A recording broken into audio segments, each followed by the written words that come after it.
जय हिंद, जय भारत। और जैसा कि आप देख रहे हैं कि हमारी जो श्रृंखला है वो अब एक्टिव वॉइस से पैसिव वॉइस की ओर चल रही है।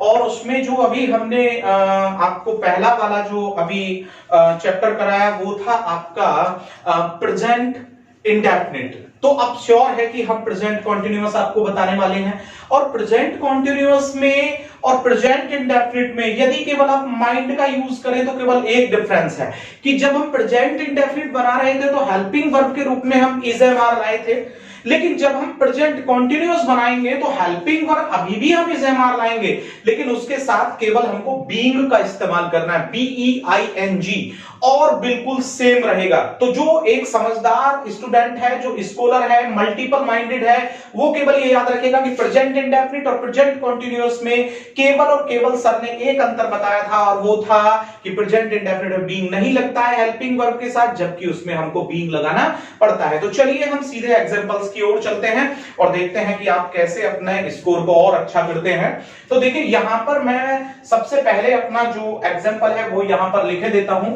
और एग्जांपल मैं इंग्लिश में ही लिखूंगा। मैंने कहा था कि हिंदी केवल बोलेंगे हम। यहां पर एग्जांपल नंबर 1 की बात करते हैं तो हम यहां पर लिख देते हैं कि वह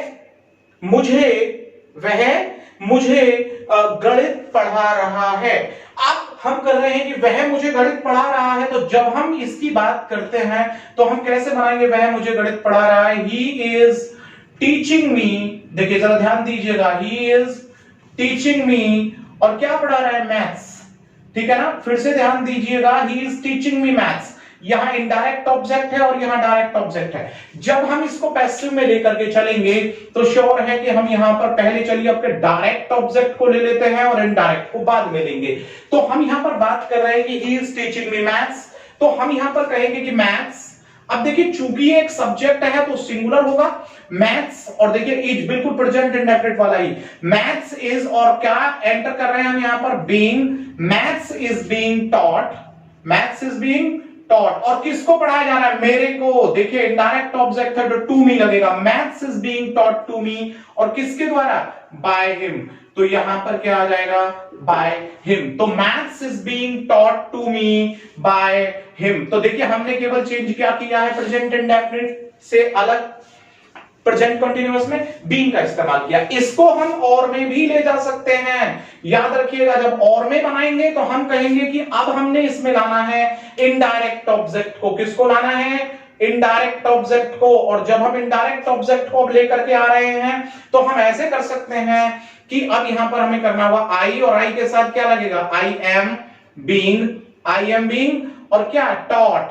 आई एम बीइंग टॉट, और maths, I am being taught maths, और किसके द्वारा? By him. और यहां पर हम टू फॉर का प्रयोग नहीं करेंगे। क्यों नहीं करेंगे? क्योंकि आपको पता है कि मैथ्स जो है वो डायरेक्ट ऑब्जेक्ट है और हम इनडायरेक्ट को पहले लेकर के आए हैं। तो शायद आप पहले एग्जांपल को बहुत अच्छे से समझ गए हैं। चलिए अब हम नंबर 2 एग्जांपल की बात करते हैं, और जब हम 2 नंबर एग्जांपल की बात करते हैं तो हम इसे नेगेटिव में लेकर के चलते हैं। और नेगेटिव में जब हम यहां पर बात करते हैं तो हम देख लेते हैं कि हमें क्या करना है। नेगेटिव में हम बोल रहे हैं कि Rajni is not scolding them. It means in Hindi Rajni उनको नहीं डांट रही है। ऑब्जेक्ट क्या है? उनको नहीं डांटा जा रहा है। किसके द्वारा? रजनी के द्वारा। तो हम यहां पर them को पहले लाएंगे तो क्या करेंगे? दे, और दे के साथ हेल्पिंग वर्ब आर, फिर हेल्पिंग वर्ब में यहां पर हमने दे आर नॉट बीइंग, और स्कॉल्डिंग का थर्ड क्या हो जाएगा? Scolded. They are not being scolded by, और यहां पर क्या करने वाले हैं आप? Rajni. They are not being scolded by Rajni. उन्हें नहीं डांटा जा रहा है। किसके द्वारा? रजनी के द्वारा। तो आप इसे अच्छे से समझ गए होंगे। चलिए हम नंबर 3 की बात करते हैं, और नंबर 3 एग्जांपल को यहां पर देखते हैं कि फ्यूचर कॉन्टिन्यूअस से जुड़ा हुआ कैसे है और हम उसे कैसे पैसिव वॉइस में कन्वर्ट कर सकते हैं। तो देखिए यहां पर हम बोल रहे हैं कि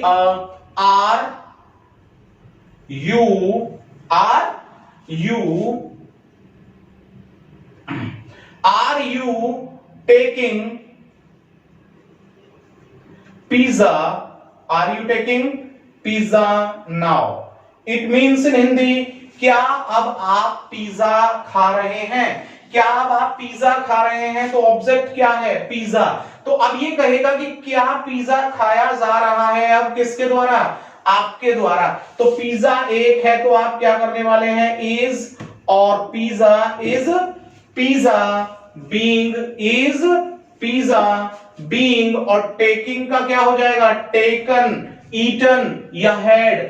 तो is pizza being taken now, और किसके द्वारा, बाय, और किसके द्वारा, यू करना पड़ेगा, आपके द्वारा। तो क्या पिज्जा आपके द्वारा खाया जा रहा है अब। तो आप समझ गए होंगे इसको भी कि यहां पर इज क्यों आया, पिज्जा के अकॉर्डिंग। अब यहां पर हमने हेल्पिंग वर्ब लिया, ऑब्जेक्ट को सब्जेक्ट माना, बीइंग लेकर के आए, एक्शन थर्ड लेकर के आए, अदर वर्ड्स है, और यहां पर बाय यू है, और मैंने बताया था कि यू को हम चेंज नहीं करते हैं। तो चलिए अब हम नंबर 4 की ओर चलते हैं और नंबर 4 को देखते हैं। आई होप, मैं आशा करता हूं कि आप बहुत ही ध्यान के साथ इसको देख रहे हैं और बहुत ध्यान से देख रहे हैं। कोई भी आपको कमी लगती है किसी भी प्रकार का, तो इस पे लाइक शेयर कमेंट करना ना भूलें आप। इसमें नंबर 4 की बात करते हैं, तो हम यहां पर बोल रहे हैं कि वेयर आर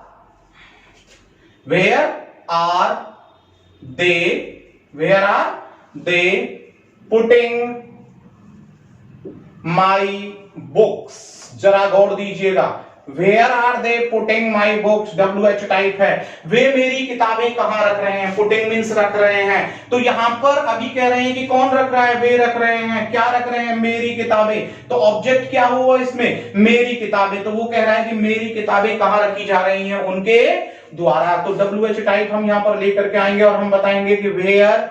अब आर क्यों आया यहां पर, वेयर आर, क्योंकि यहां पर मेरी किताब है, where are my books, where are my books. और हमने क्या करना होगा, being, where are my books, being, और पुट की तीनों फॉर्म एक होती है, where are my books, being put, और किसके द्वारा, बाय। और देखो किसमें कन्वर्ट करना बताया था, देम में कन्वर्ट करना बताया। तो I think that you have just understood well, बहुत अच्छे से समझ गए हैं डियर।